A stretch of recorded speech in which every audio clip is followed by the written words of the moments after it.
तो चलिए सीधे इस एक्सप्लेनर में चलते हैं। देखिए, अपना पहला घर खरीदना ना सच में एक बहुत बड़ा और उत्साह से भरा अनुभव होता है।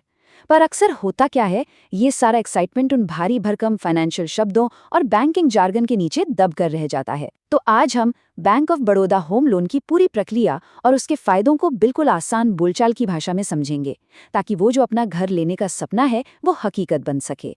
अब एक बड़ा सवाल जो किसी के भी दिमाग में सबसे पहले आता है, क्या फाइनेंस पहले घर के सपने में रुकावट बन रहा है? ये एक ऐसी आम चिंता है जिसका सामना लगभग हर नया खरीदार करता ही करता है। और देखा जाए तो इतना बड़ा आर्थिक कदम उठाने से पहले थोड़ा डर लगना बिल्कुल स्वाभाविक है, लेकिन सही जानकारी और बेहतर विकल्प हो तो ये डर पूरी तरह से दूर किया जा सकता है। तो सबसे पहले इस नंबर पर गौर करते हैं, 7.20%।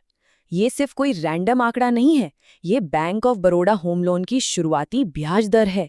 मार्केट में इतनी कम ब्याज दर मिलने का सीधा सा मतलब पता है क्या है? इसका मतलब है हर महीने की ईएमआई में भारी बचत, एक ऐसी जबरदस्त शुरुआत जो घर खरीदने का रास्ता काफी आसान बना देती है।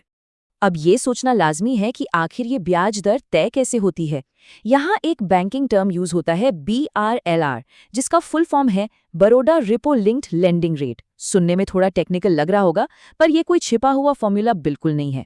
ये सीधे रिजर्व बैंक के रेपो रेट से जुड़ा एक एकदम ट्रांसपेरेंट बेंचमार्क है, जो हर महीने रीसेट होता है। और इसकी सबसे खास बात यह है कि ये डेली रिड्यूसिंग बैलेंस पर काम करता है। मतलब जैसे जैसे लोन चुकाते जाएंगे, ब्याज का बोझ हर एक दिन कम होता जाएगा। और इसमें एक सबसे अहम बात जो बहुत ज़रूरी है, वो है कोई छुपे हुए चार्जेस नहीं। बैंक ऑफ बड़ौदा अपने इस पूरे लोन स्ट्रक्चर को पूरी तरह ट्रांसपेरेंट रखता है। घर खरीदते वक्त ना अचानक से सामने आने वाले खर्चों का डर सबसे बड़ा होता है, लेकिन यहाँ शुरुआत से ही सब कुछ बिल्कुल साफ है। जो शुरुआत में बताया जाता है बस वही लिया जाता है। ओह, और यहाँ एक अनोखा सा फायदा भी मिलता है, एक मुफ्त क्रेडिट कार्ड। आमतौर पर होम लोन के साथ एक फ्री क्रेडिट कार्ड मिलने की उम्मीद कोई नहीं करता है ना, लेकिन यहाँ ये सुविधा दी जा रही है। और सच मानिए, नए घर में शिफ्ट करते वक्त जो अचानक से नए और छोटे मोटे खर्चों की लिस्ट बन जाती है, उसको तुरंत मैनेज करने में ये कार्ड बेहद उपयोगी साबित होता है। पर भविष्य की जरूरतों का क्या? इसका जवाब है आसान टॉप अप लोन्स। मान लीजिए कभी आगे चलकर प्रॉपर्टी में किसी रेनोवेशन की जरूरत पड़ जाए या घर को थोड़ा और बेहतर बनाने का ख्याल आए, तो मौजूदा लोन के ऊपर ही बड़ी आसानी से एक टॉप अप लोन लिया जा सकता है। ये जो फ्लेक्सिबिलिटी है ना, ये आगे चलकर एक बहुत बड़ी सहूलियत बन जाती है। अब एक चिंता लोगों के मन में ये भी होती है कि अगर लोन जल्दी चुका दिया तो कहीं पेनल्टी तो नहीं लग जाएगी। तो क्लियर कर दें कि यहाँ 0 प्रीपेमेंट पेनल्टी मिलती है। यानी अगर अचानक कहीं से पैसे आ जाते हैं, जैसे कोई बोनस मिल गया, और कोई समय से पहले अपना लोन खत्म करना चाहता है, तो बैंक इसके लिए कोई भी एक्स्ट्रा फाइन या सजा नहीं लगाता। फाइनेंशियल फ्रीडम के लिए ये बहुत बड़ा प्लस पॉइंट है।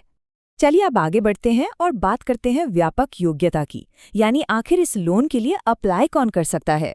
देखिए, रेसिडेंट इंडियंस के मामले में अगर कोई सैलरीड एम्प्लॉय है तो अप्लाई करने के लिए सिर्फ 1 साल का वर्क एक्सपीरियंस चाहिए होता है, और अगर अपना काम है यानी नॉन सैलरीड है तो बस 2 साल। वहीं दूसरी तरफ NRIs, PIOs या OCIs की बात करें तो उनके पास पिछले 2 सालों का विदेश में एक वैलिड जॉब कॉन्ट्रैक्ट होना काफी है।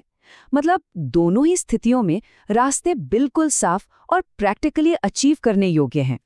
अगर उम्र की बात करें तो मुख्य आवेदक की कम से कम आयु 21 साल होनी चाहिए और किसी भी को एप्लीकेंट यानी सह आवेदक की आयु कम से कम 18 साल। अधिकतम एज 70 वर्ष तय की गई है। और इसमें सबसे दिलचस्प बात क्या है पता है? इसमें अपने किसी करीबी रिश्तेदार को भी को एप्लीकेंट बनाया जा सकता है, जिससे होता ये है कि दोनों की इनकम मिलकर ओवरऑल लोन एलिजिबिलिटी काफी बढ़ जाती है। अब आते हैं इस एक्सप्लेनर के अगले हिस्से पर, खर्चों का विश्लेषण, जहां हम प्रोसेसिंग फीस को समझेंगे। अगर लोन का अमाउंट 50 लाख रुपए तक है तो उस पर प्रोसेसिंग फीस सिर्फ 0.50% लगती है। और इसमें भी एक अच्छी बात यह है कि इसको अधिकतम 15,000 रुपए पर रोक दिया गया है। ये नंबर मार्केट के हिसाब से वाकई में बेहद कम है, जिससे शुरुआत में ही जेब पर पड़ने वाला आवेदन का खर्चा नियंत्रित रहता है। लेकिन सोचिए, अगर लोन 50 लाख से ज्यादा का हो तब क्या?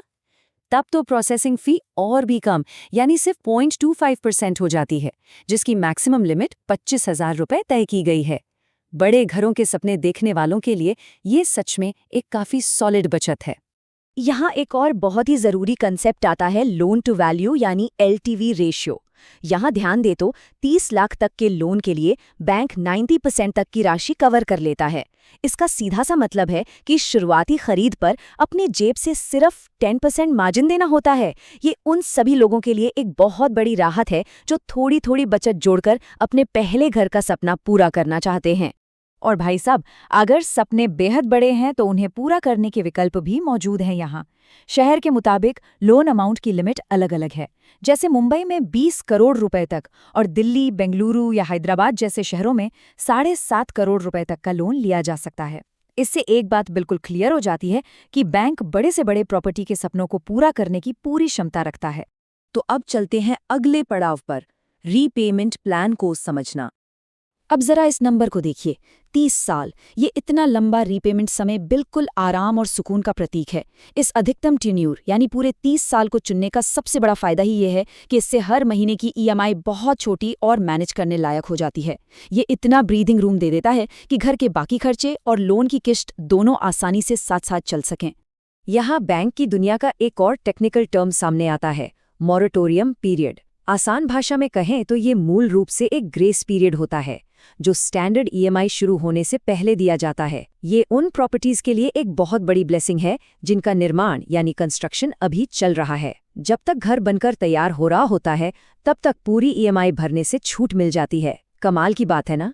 इस टाइमलाइन को थोड़ा विजुअली समझने की कोशिश करते हैं। शुरुआत होती है 0 महीने से जब लोन डिसबर्स होता है। फिर 7th फ्लोर तक के कंस्ट्रक्शन के लिए सीधे 18 महीने का मोरेटोरियम मिलता है, जो आगे बढ़कर मैक्सिमम 36 महीने तक जा सकता है। और उसके ठीक बाद जाकर स्टैंडर्ड EMI शुरू होती है जो 30 साल की फाइनल मैच्योरिटी तक चलती है। ये पूरी व्यवस्था शुरुआती ग्रेस पीरियड को आगे के EMI फेज से अलग करके चीज़ों को काफ़ी आसान बना देती है। एक और चीज जहां बैंक बहुत समझदारी दिखाता है वो है ओवर बोरोइंग को रोकना। बैंक ने अलग अलग आय वर्गों के लिए EMI डिडक्शन की एक अधिकतम सीमा तय कर दी है। एग्जाम्पल के लिए, अगर आय 25,000 से कम है तो EMI उस आय के 40% से ज्यादा की नहीं हो सकती। ये जो इंटेलिजेंस स्ट्रक्चर बनाया गया है ना, ये सुनिश्चित करता है कि EMI चुकाने के बाद भी हर महीने अच्छे से जीने के लिए पर्याप्त पैसे बचे रहें। और आखिर में भविष्य की सुरक्षा के लिए एक वैकल्पिक यानी optional group credit life insurance का विकल्प भी मौजूद है। ये पॉलिसी किसी सेफ्टी नेट से कम नहीं है। खुदा न करे अगर कभी आगे चलकर कोई दुर्भाग्यपूर्ण घटना हो जाती है तो ये पॉलिसी बचे हुए पूरे लोन अमाउंट को कवर कर लेती है। इससे परिवार पर अचानक से पहाड़ नहीं टूटता। और सबसे अच्छी बात, इसका प्रीमियम अलग से देने की जरूरत नहीं है, उसे भी लोन की राशि में शामिल किया जा सकता है। तो इस पूरे विश्लेषण को देखने और समझने के बाद दिमाग में अब बस एक ही बड़ा सवाल आता है। 7.20% की ऐसी बेहतरीन शुरुआती ब्याज दर और पूरे 30 साल के अलार्म भरे रीपेमेंट समय के होते हुए उन सपनों के घर की चाबी पाने का अगला कदम क्या होना चाहिए? सच तो यह है कि जब ऐसी सही जानकारी और बेहतर प्लानिंग साथ हो तो आत्मविश्वास अपने आप आ जाता है कि अपना खुद का घर लेने का इस सफर अब बिल्कुल मुमकिन है। आज के एक्सप्लेनर में बस इतना ही।